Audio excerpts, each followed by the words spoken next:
kadala ala ye jɔrɔba minnu d'a ma ka essayer ka nɔgɔ don olu la n'olu ma jaabi baara ma ɲɛ fɔlɔ dɛ o kama an bɛna dɔɔni fɔ ala kɛra ka mankutu lamɛn an bɛ bi kuma fanba ɲasi ayiwa silamɛya jugu dogolenw na minnu ala b'u kalama ala bɛ tila k'u yira na bɛɛ la ala b'u ye fana a dɔw bɛ dunan fan bɛɛ mɛ hali fara afiriki yan u b'aw cɛ la hali mali kɔnɔ yan u caman b'aw cɛ la u b'u yɛrɛ dogo silamɛya birifini jukɔrɔ k'a sɔrɔ ni subu ye muhamadu tɔgɔ tɛ fɔ an b'u kalama an b'u tɔgɔw lɔn Allah Muhammadur Rasulullah توسلنا بمحمد إليك يا الله فاستجب دعواتنا يا الله اللهم إنا نسألك بأن نتوجه إليك بنبي ونسألك ونتوجه إليك بنبيك محمد النبي الرحمة أن تقضي حوائجنا وتطفئ الفتن عن بلادنا إنك على كل شيء قدير ألاكو محمد ما إنا نعلى أعطيناك ندي أديمك بهم محمد كان يلسك ما تسك محمد كو كمبي نا تمبي كمبي تمامي فانا تالا سيفوي تالا جامانا مساكيو دي بلالا كونتور لا تشي كلمة ولا أقول لا إله إلا الله كو أي لا إله إلا الله فو أي سانتان دي كي ولا تاني كو أبي كان كفو قولوا لا إله إلا الله تفلحوا سانتان أني كواتي كما برفو فين يكتوهيدي كما ويابو دفو قولوا أيا لا إله إلا الله على ورتي باتما سبرتي أيا بفري أيا جوبي حراميا فين دي كابلا على بلاش لا أيا ببوي إلا الله فوسمتويكو الله سانتان أني كوابين دون دفو أتافا يسالي أي سو أي هيجي أي جاكابو أي نينكي أي نندابلا لا لا لا لا لا فين كلم بي منا بس لا إله إلا الله كبو دينك ما بي فوي تيني بسكا سورين الله wo de yira santani ko abo kilim pefo o ba yira fente suma la ilaha illa allah ninde to ko haqiqan tawli ni tara fe mere blanya wi kunko ye an danya ya haqiqa ka fo abanna ni loni inna a'tainaka nyade muhammad ma c'était moye domina a kilim pede don jamana masacɛw a faamaw n'a masa setigibaw bɛɛ wulila k'i jɔ cɛ kelen pe contour la ala y'a dɛmɛ u masa la bi an bɛ so la a kelen kɔfɛ a ka jama talen bɛ a ka ca miliyari ye bi e bɛ se ka demi dɔw la naloma cɛ k'e bɛ ala kira tɔgɔ tiɲɛ i bɛ nin jaabibagaw lamɛn n'ala sɔnna ne bɛ jigin nafolotigiw la dɔɔni ni mɔgɔ dɔw bɛ ala kira tɔgɔ lebu la kali nafolotigiw bɛ yen a ye nafolo bɔ aw ka taa télévision wɛrɛ la an karamɔgɔw bɛ yan aw ka karamɔgɔ caman an ka karamɔgɔ caman bɛ yan an bolo fila falen b'u la u kelen kelen bɛ se a mana min fɔ u b'a jaabi an y'an ta nafolotigiw ta bɛɛ kɛ madarasa jɔ karayɔrɔ jɔ mɛ kitabu dilanni ka livre ka lɔnni yɛrɛ cɛri o de ka gɛlɛ bɛɛ ye o ɲinanen b'o kɔ subhanallah fɛn bɛɛ i b'a kɛ n'a contour de ye dɔ bɛ wuli tuma bɛɛ a bɛ ala kira la gosi a dama tɛmɛnen ye min yɛrɛ ye ko muhamadu yɛrɛ a b'a suma hali maa minnu bɛ jarabi musow la a bɛ sɔn ka ala kira sumaw ma f'a b'a fɔ ala kira maa minnu bɛ bi musow yɛrɛ kan a bɛ sɔn ka ala kira sumaw ma silamɛ jamana kan mali kɔnɔ yan 90% association islamique bɛ fan bɛɛ bɛ tulo b'a kan na subhanallah silamɛw bɛ nin jama ka jaabi do ka fisa kelen pe ka jaabi di mɔgɔ kelen ye kelen pe de mais jaba association islamique ka ca u ye silamɛya tɔgɔ da u ka tɔn na u bɛ taa mun fɔ la ye lahara lon an bɛ jaabi di voilà an bɛ jaabi min d'a ma arabukan na an b'a fɔ e de ko kuranɛ an bɛ nin minɛ ni kuranɛ de ye sisan voilà e de ko kuranɛ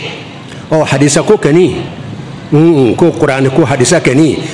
ni min ni kuranɛ aya ye ɲɔgɔn bila k'o bɛ bila n'a tun bɛ dɔn o ka nɔgɔn kuranɛ hadisa bɛ saha kosɛbɛ ka tila k'a to yen o caman bɛ yen ka buhari hadisa sahalen ye ka muslim ka hadisa sahalen ye ka tila k'i ban ma k'an tɛ baara kɛ n'o ye parce que Quran aya dobe ale hakilnina ko tuma ko odo obe o note nyonta donc i rebla bukhari nye i rebla muslim nye e re jamana ere kono e jonye fulala kalimaniya damma e se ka to ta chudi kite jabi karamo antarami am se ka de chudi man nyon ko ba ka ti noro fem sanu na mauludu to ngam so ko jabi mais la ilaha illallah ya muhammad ya do yali bebe dukan mauludu gansambe na mankan wulo fambe bi am ta wala ila haralun Allah amba faye min ko qur'ana mi qur'ana ayati masisa qur'ana fa Allah ta'ala ko wa innaka la ala khuluqin azim wa innaka muhammadu min fleni ala yarabna kuma muhammad fa san kay ayratna bela mu'min don la ala khuluqin iflak jugo de kan ya muhammadu azim min ka bunni ala rebulu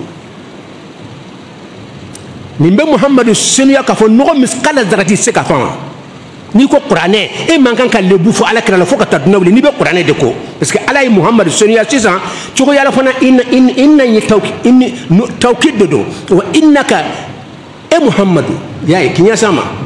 la ala khuluqin ifla juko kaniya azim ni ala yarde be seriya ka fo be juko ka juko nyman doronte juko min ka bo juko be abodima ala muhammad sunniya e ki ba lebu ki be lebu nyina la est ce que be qur'ane ko wa ini ala che be qur'ane ko islamo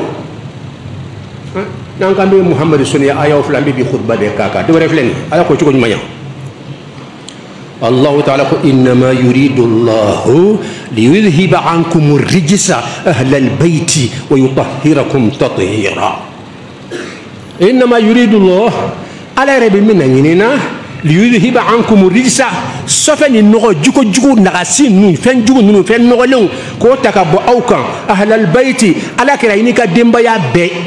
ya isa ala kira ira dronte tumude anaka demba ya be al hasan al husain ali fatima abe senu yalen de don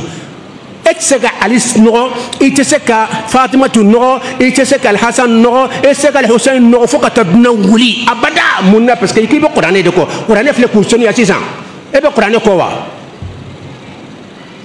atofleni ako wali wayutahhirakum ne ala yere katlaka usenuya muhammadu anika dembaya mba usenuya senuya ko djumay no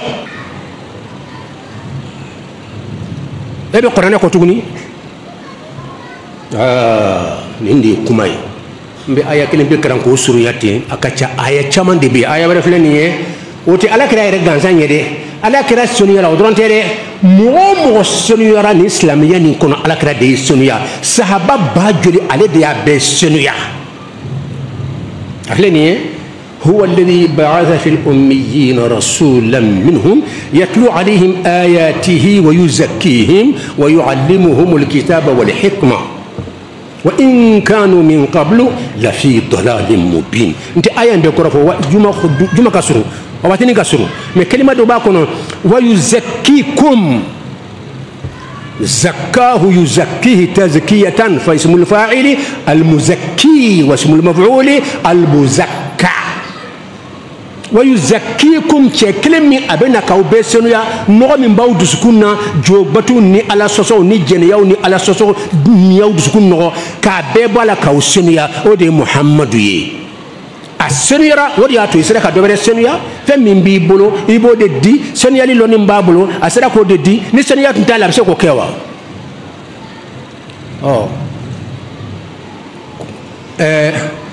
حديثا ميرا نوبي كان nabe kanka o yere min bla bolo ko fe ko qur'ane dron anyina naka fo ay ala kira nogoni hadisa de ama nogoni qur'ane ayay ama se ka qur'ane aya kelen pesoro atari noro hadisa dolla ko bukhari konongo ga hadisa ko sere sere yorla anko de bena qur'ane aya de fo ala kalimani ya dam atlo ben kana hadisa mi ni ibe kanka o négliger ni be kanka hadisa salen chama bukhari ko muslim ko kayinya la ka fonte ki bama o hadisa kele itlara ko de ki bela kran no pour kay ma qur'an aya do ni ki bela kran no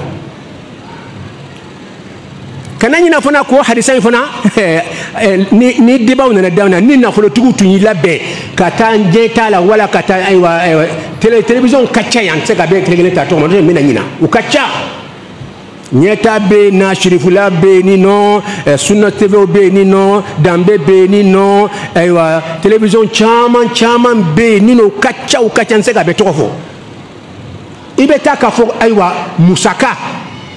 ni million de wala wa keme de wala wa bidru riba musaka di karamo ka nyini uka ni tigi jabi na kuma na dongo de uka jabi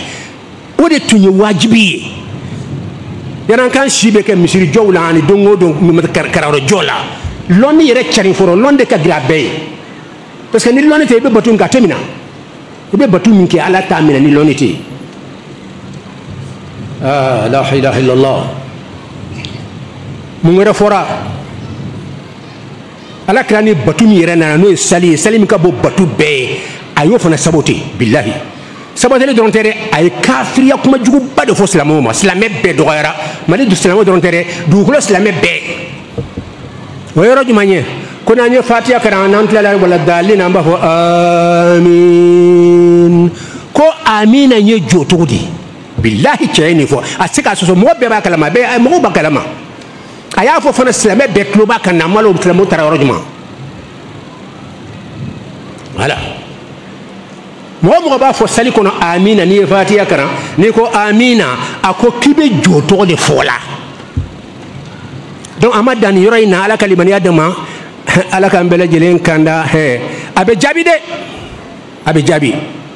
nekeni ay do kenye ngo kelen se ko la ma ayan deme amba jabi ni ala sonna ambe kan ka fen la bende ambe la melde ke folo ka kuma usebe kana be kelen jabi kelen alhamdulillah alhamdulillah rabbil alamin الحمد لله نحمده ونستعينه ونستغفره ونعوذ به من شرور أنفسنا وسيئات أعمالنا من يهدي الله فلا مضل له ومن يضلل فلا هادي له وأشهد أن لا إله إلا الله وحده لا شريك له وأشهد أن محمدا عبده ورسوله قال الله جل جلاله إنا أعطيناك الكوثر فصل لربك وانحر إن شانئك هو الأبتر على كرا إيجوني على بنا بكوتك سكاشيتالا مو كبل لبوني على لا كرا كرا لا أيا بكلين كي سجنا بكلين كلي على يا فلو مو كوتك شو منا مو يا كبي هل فريا جمانا لمن باكل على بكانك بكوتك وبس ساتشو شو موتالو الله محمد كودي تلونغ كوني سانغولا تسكي جو على كرا محمد يكما تهرمدي دوكولا تسي ala ni de tinyai aw mayo ala re be mun ketuni islamia doyali kama amadiri kami islamo madiri kami nyogni abada mali kono ya abe shi'aru deta islamia ka shi'aru dota homa ko ye lolo yewa ka karoke ka lolo ka sanfe abo ke islamia shi'aru ye abe endu ka jo nunu be misiu batu nunu be jo batu olu ka sinyi abo fana bla abe klatuguni budauta sadiri munu be jo batulaw ka sinyu abota dine wera mo ka dine chrétien ka sinyi abo fana blala abe tlatuguni jifu ka sinyi abolu be de blajoro kele e jotibu nis dine mo ka blajoro kele amse ku bonyo na chodi et puis minga jiguni mbeye na be na tumbe kuma ni mbeka kubeka lebu famba fa kan no na kuma na lebu ka tumo be islamia dema nin to ka lebu kuma te jifu ka lebu yahudiya ka lebu keni adati atinya ka gosola otma yahudiya ni yorot ma min koina ante ko nyanyiri haklimaw ka ja chaman bla meton ni bol ibo to be gasitanga mais islamia kilim be bo de ka wati be mo islamia annabi e be lebu nyunod la aka sahabaw ibe lebu nyunod la aka hadisaw ibe lebu nyunod la dongo do islamaw ka jamana ere kono 90% bi la mela aw yo munde ke islamaw oh la harabi gandi ala kan kisi ne kan ben kisi ne be min ben kisi ne kan men se da ganga kisi aw be kuma fa on fona ba tubilade ala kan bela jinen kanda aw mai nebe minna tini kitabu ba dunia kitabu ba do na nabi chama ba to me maka kitabu yirete nyaka laka afleni ya to al khaliduna ni'a a'zamuhum muhammadur rasulullah jonya dlan a to Michael Hart chrétien de fana do kaba kudo ni kaba ko de ay kitabu fila ko sebede muhammadur rasulullah al khaliduna ni'a خالدون يكره جمانية a ye duniya yɛrɛ filɛ de maa ba duna kɔnɔ histoire kɔnɔ cɛba minnu sera ka duna yigiyigi ka jamanaw yɛlɛma ka changement don kow la ka hadamadenw ka kow fɛn fɛn bɛ mɔgɔw to kɔ k'o bɔ yen ka mɔgɔw taaɲɛ siraw taama ka changement ba don jamana kɔnɔ histoire kɔnɔ k'a bɛ to mɔgɔw de jate a ye mɔgɔ 100 ta o la ale dun ye chrétien de ye a ko k'a a y'a bɛɛ filɛ tuma min na ale ye mɔgɔ tilennenba de ye a k'a tɛ diinɛ dɛmɛ a y'a bɛɛ filɛ k'u ka baara filɛ kelen a nebuw b'a la hadamaden façon bɛɛ b'a la o la k'a yɛrɛ ka annabi ta walahi kitabu filɛ nin ye a ko kitabu filɛ a bɛ dunan bɛɛ b'a kalama ko alkhaliduna maa minnu tɔgɔ bɛ to yen fo ka taa dunan wuli n'u tɔgɔ tɛ ban u bɛ kaburu kɔnɔ mɛ u tɔgɔ bɛ to yen u bɛ kaburu kɔnɔ ka fisa ɲɛnama dɔw ye ɲɛnama dɔw bɛ kan ka balo n'u su tɔgɔ ye alkhaliduna maa minnu bɛ to yen kudayi ni atun ko ye mɔgɔ 100 de ye a ye philosophe baw caman ta ala Isaac ni ye tɛ ninnu a y'olu fanbaw ta ye caman ba ta mɛ a ye mun fɔ a'zamuhum min ka bɔ a bɛɛ ye ale yɛrɛ bolo Muhammadur Rasulullah ni wasara quoi i bɛ taa yɔrɔ ɲuman tuguni nin ye historien de ye a bɛ tabiya kalama a bɛ nature kalama a bɛ aflaku kalama a bɛ lolow kalama recherchekɛlaba don silamɛ tɛ chrétien de don c'est-à-dire duna kabakoba dɔ don dɛ livre ɲɔgɔn livre belebeleba k'a cari duna fan bɛɛ y'a ye a faransɛma bɛ yen a bɛ anglais la wa nin y'a arabilama de ye cɛ 100 in bɛ tɔgɔ b'a kɔnɔ u ye min kɛ a y'a kelen n'a kali karisa ne ye karisa classé ka kɛ fɔlɔfɔlɔ ye parce que a ye nin kɛ a ye nin kɛ n ye karisa classé ka kɛ filanan ye ka da k'a ye nin kɛ a ye dunan yigi a ye sɛgɛrɛ nin kɛ n ye karisa kɛ sabanan ye parce que a sera ka dunan yigi ka nin kobaw kan y'u classé fo ka taa bila 100 la a y'i jɔ Muhamadu a kunna wolo walama a kunna wolo nin y'a waati di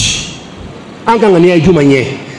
kafiri jamana ninnu kan o bɛ kan ka caricature k'ala kɛra dessin de k'a kɛ criminel ye k'a kɛ nɛgɛmamɔgɔ ye ka dɔgɔya pour ka se k'a goya jugu bɛ ala kɛra laduna kɔnɔ n'a fɔra i se ka da la u b'a dɔw sara k'u bila n cɛ la i b'a kɔnɔ ko nin ye karamɔgɔba ye n'i bɔra a kalama don o don i jigi bɛ tigɛ Allah Muhammad cɛ min nana k'a bɛ monde bɛɛ sauver ala yɛrɛ ko kuranɛ kɔnɔ wa ma arsalnaka illa rahmatan lil alamin Muhammad ne m'i ci de wɛrɛ kama i ka kɛ monde bɛɛ ma hinɛ ye o mɔgɔ kelenw mɔgɔ bɛ sɔrɔ la k'u t'a fɛ ka ala kɛra ye u bɛ kan ka plan tigɛ a kama su ni tile hali a ka san na yɛlɛ min ni a fɔra a farikolo n'a ni taara u ko non k'a farikolo ma taa n'a farikolo ma taa i y'a ja ka bonya la nin bɛɛ ye n'a farikolo taara a bɛ dunan annabi bɛɛ dan k'i to dugukolo kan ka t'i yɛrɛ sɔrɔ fo ala fɛ yen o bonyaba nin u taara planw tigɛ fan bɛɛ fɛ ko non ani de taara ni de don o ye sigo ye quoi ani sigo de ye kabako de ye wa kuranɛ aya bɛna fɛn min na subhanalladhi asra bi abdihi laylan min almasjid alharam ila almasjid alaqsa alladhi barakna hawlahu linuriya ila akhir alaya ala ko yɔrɔ wɛrɛ بسم الله الرحمن الرحيم والنجم إذا هوى ما ضل صاحبكم وما غوى وما ينطق عن الهوى إن هو إلا وحي يوحى علمه شديد القوى ذو مرة فاستوى وهو بالأفق الأعلى ثم دنا فتدلى فكان قاب قوسين أو أدنى فأوحى إلى عبده ما أوحى ما كذب الفؤاد ما رأى أفتمارونه على ما يرى ولقد رآه نزلة أخرى عند سدرة المنتهى عندها جنة المأوى إذ يغشى السدرة ما يغشى ما زائع لا إله إلا الله كان بكسوي إذ يغشى السدرة على ربك أنك فوق أنا يريد داتون نور دي نك يريد داتون على كربك أنك يابوسو كون بيسو ديسا سبحان الله سلامونينا k'ala kɛra jɛni daraja ba in na a ye dunan bɛɛ danni min ye k'a nabi bɛɛ danni min ye ka taa fɔ ala fɛ yen ko non ko sogo don a ni de taara jɔn y'o f'i ye